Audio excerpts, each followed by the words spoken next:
Qui sont les Haïtiens? Voici l'histoire que personne ne vous raconte.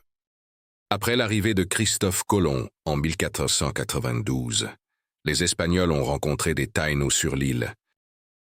Après l'extermination des Taïnos par les Espagnols, l'histoire nous rapporte qu'il y avait des Taïnos survivants marrons dans les montagnes d'Haïti.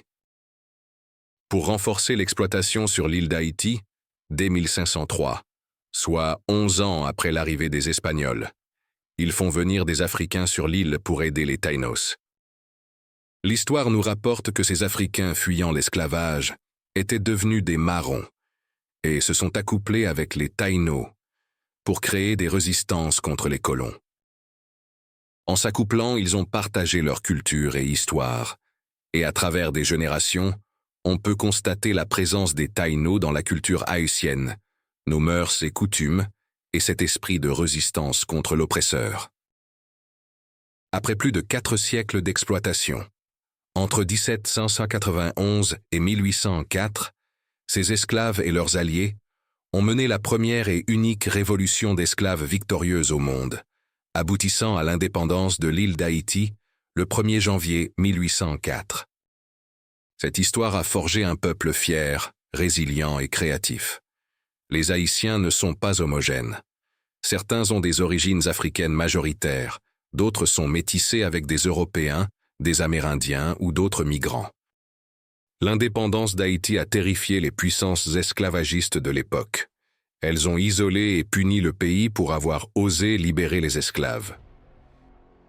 Les élites occidentales ont longtemps décrit Haïti comme un État sauvage, pour décourager les révoltes d'esclaves ailleurs. Aujourd'hui encore, les médias montrent surtout Haïti sous l'angle de la misère et de l'instabilité, ce qui renforce les clichés.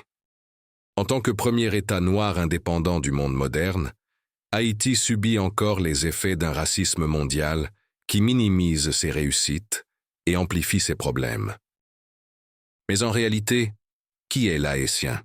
En réalité, les Haïtiens sont un peuple qui a ouvert la voie à l'abolition de l'esclavage et inspiré des luttes pour la liberté dans le monde entier, et changé l'économie mondiale inappropriée de l'époque.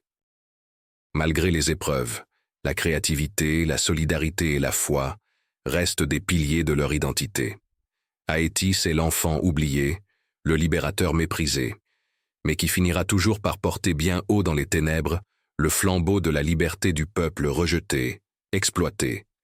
Et cette lumière continuera de briller à travers ses fils et petits-fils de génération en génération pour la libération totale des opprimés.